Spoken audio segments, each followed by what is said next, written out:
ಇನ್ನು ದರ್ಶನ್ ಕೇಸ್ನ ಬೆಳವಣಿಗೆಯನ್ನ ಗಮನಿಸ್ತಾ ಇರುವಂತ ರೇಣುಕಾಸ್ವಾಮಿ ಅವರ ತಂದೆ ಟಿವಿ9 ಜೊತೆ ಮಾತನಾಡಿದ್ದಾರೆ. ಏನ್ ಹೇಳಿದ್ರು ಬನ್ನಿ ಕೇಳೋಣ. ದರ್ಶನ್ ನಮ್ಮ ಬಗ್ಗೆ ಬರ್ರಿ ಅಂತ ನಾವು ಅಭಿಪ್ರಾಯದಲ್ಲಿ ನಾನು ಹೇಳಿಲ್ಲ.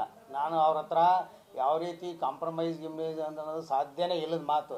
ನಮ್ಮ ಸಂಕಟ ನಮಗಿದೆ, ಆದರೆ ನಾವು ಒಂದು ವಿಶಾಲ ಭಾವನೆಯಿಂದ ಯಾರು ಬಂದರೂ ನಾವೇನು ಇಲ್ಲ ಅನ್ನೋ ಭಾವನೆ ಅಂದರೆ ಸಹಜವಾಗಿ ಹೇಳಿರೋ ಮಾತು. ಆದರೆ ವೈಯಕ್ತಿಕವಾಗಿ ನಾನು ಅವ್ರನ್ನ ಭೇಟಿ ಮಾಡಲಿಕ್ಕೆ, ಅವ್ರ ಜೊತೆ ಮಾತಾಡಲಿಕ್ಕಾಗಲಿ, ಯಾವುದೇ ರೀತಿ ಕಾಂಪ್ರಮೈಸ್ ಮಾಡೋಕ್ಕಾಗಲಿ ಆ ದೃಷ್ಟಿಯಿಂದ ಅವ್ರಿಗೆ ಹೇಳೇ ಇಲ್ಲ. ಅವ್ರು ಯಾವಾಗಲೂ ನಮಗೆ ತೊಂದರೆ ಕೊಟ್ಟರಿಂದ ನನ್ನ ಮಗನ ನೋವಿನ ಸಂಕಟ ನನಗೆ ಗೊತ್ತವಿನ ಅವ್ರಿಗೇನು ಗೊತ್ತು? ನನ್ನ ಮಗ ಎಷ್ಟು ಒದ್ದಾಡಿದ್ದಾನೆ ಕಿತ್ತಾಡಿದ್ದಾನೆ ಅನ್ನೋದು ನನಗೆ ಗೊತ್ತು. ಅದರಿಂದ ಅವ್ರ ಜೊತೆ ಯಾವುದೇ ರೀತಿಯಾಗಲಿ ನಾನು ಸಂಪರ್ಕದಲ್ಲಿ ಕಾಂಪ್ರಮೈಸ್ ಪ್ರಶ್ನೆನೇ ಇಲ್ಲ. ಕಾನೂನು ಹೋರಾಟ ನಡೀತಿ, ಕಾನೂನು ಹೋರಾಟ ನಡೀತೈತೆ, ಕಾನೂನು ಪ್ರಕಾರ ನಡೀತೈತೆ. ಕೋರ್ಟ್ ಇದೆ, ನ್ಯಾಯ ಇದೆ, ಪೊಲೀಸರಿದ್ದಾರೆ, ಸರ್ಕಾರ ಇದೆ.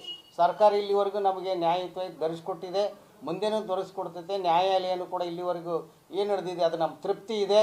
ಮುಂದೇನೂ ಕೂಡ ನಾವು ನ್ಯಾಯಕ್ಕೆ ಹೋರಾಡ್ತೇವೇನ ಯಾವುದೇ ರೀತಿಯಿಂದ ಇನ್ನೊಬ್ಬರಿಗಾಗಲಿ ಯಾರಿಗಾಗಲಿ ನಮಗೇನು ಸಂಬಂಧ ಇಲ್ಲದ ವಿಚಾರ ಅದು ತಿಳಿತ್ರ. ಇಷ್ಟು ನನ್ನ ಅಭಿಪ್ರಾಯ. ನಾವು ನ್ಯಾಯನೇ ಬಯಸೋದು. ನಾವು ನಮ್ಮ ಮಗನಿಗೆ ಆದ ಅನ್ಯಾಯಕ್ಕೆ ನಾವು ನ್ಯಾಯದ ಮೊರೆ ಹೋಗಿದೆ ಸರ್ಕಾರ ಹೋಗಿದ್ದೆ, ನ್ಯಾಯ ಸಿಗೋತಕ್ಕಂಥ ನಮ್ಮ ಭರವಸೆ ಇದೆ. ಅವ್ರಿಗೆ ಕಠಿಣ ಶಿಕ್ಷೆ ಯಾರ್ಯಾರಾಗಿರಲಿ, ನಮ್ಗೆ ಯಾರು ಅಂತದಲ್ಲ, ಅವ್ರಿಗೆ ಶಿಕ್ಷೆ ಆಗಬೇಕು ಅಷ್ಟಂತ ನಮ್ಮದು. ಇನ್ನು ರೇಣುಕಾಸ್ವಾಮಿ ಹತ್ಯೆ ನಂತರ ರೇಣುಕಾಸ್ವಾಮಿ ಪತ್ನಿ ಸಹನಾಗೆ ಸರ್ಕಾರಿ ನೌಕರಿಯನ್ನ ಕೊಡಬೇಕು ಅನ್ನೋದಾಗಿ ಮನವಿಯನ್ನ ಮಾಡಿಕೊಂಡಿದ್ದಾರೆ. ಡಿಸಿ ವೆಂಕಟೇಶ್ ಭೇಟಿಯಾದ ರೇಣುಕಾಸ್ವಾಮಿ ಅವರ ಕುಟುಂಬ ಮನವಿಯನ್ನ ಮಾಡಿಕೊಂಡಿದೆ. ರೇಣುಕಾಸ್ವಾಮಿಯ ತಂದೆ ಕಾಶಿನಾಥಯ್ಯ ಪತ್ನಿ ಸಹನಾರಿಂದ ಭೇಟಿಯನ್ನ ಮಾಡಲಾಗಿದೆ. ಡಿಸಿಯನ್ನ ಸರ್ಕಾರಿ ಕೆಲಸ ಕೊಡಿ ಅಂತ ಮನವಿಯನ್ನ ಮಾಡಿಕೊಂಡಿದ್ದಾರೆ ಕುಟುಂಬದವರು.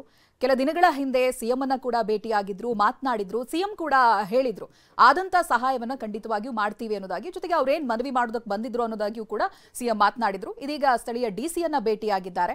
ಪತ್ನಿ ಸಹನಾಗೆ ಸರ್ಕಾರಿ ಉದ್ಯೋಗವನ್ನ ಕೊಡಿ ಅನ್ನೋದಾಗಿ. ಅಲ್ಲಿ ಕುಟುಂಬಕ್ಕೆ ಆಧಾರವಾಗಿದ್ದಂಥ ರೇಣುಕಾಸ್ವಾಮಿ ಹತ್ಯೆ ಆಗುತ್ತೆ. ಆ ನಂತರದಲ್ಲಿ ಫಿನಾನ್ಷಿಯಲ್ ಬ್ರೇಕ್ ಡೌನ್ ಕುಟುಂಬ ಎದುರಿಸ್ತಾ ಇರುತ್ತೆ. ಹಾಗಾಗಿ ಪತ್ನಿಗೆ ಅಂತ ಹೇಳಿದ್ರೆ, ಸೊಸೆಗೆ ಏನಾದರೂ ಈ ರೀತಿಯಾಗಿ ಸರ್ಕಾರಿ ಕೆಲಸವನ್ನ ಕೊಡಿಸಿದ್ರೆ ಕುಟುಂಬಕ್ಕೊಂದು ಆಧಾರ ಆಗುತ್ತೆ ಅಂತ.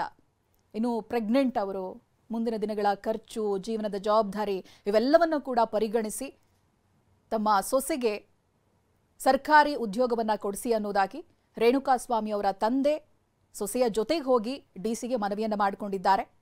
ನಾವು ನೋಡ್ತಾ ಇರ್ಬೋದು, ಕಚೇರಿಗಳಿಗೆ ಹೋಗಿ ಮನವಿಯನ್ನ ಮಾಡಿಕೊಳ್ತಾ ಇದ್ದಾರೆ. ಈ ಹಿಂದೆ ಸಿಎಂ ಅನ್ನ ಕೂಡ ಭೇಟಿಯಾಗಿದ್ದನ್ನ ಗಮನಿಸಬಹುದು.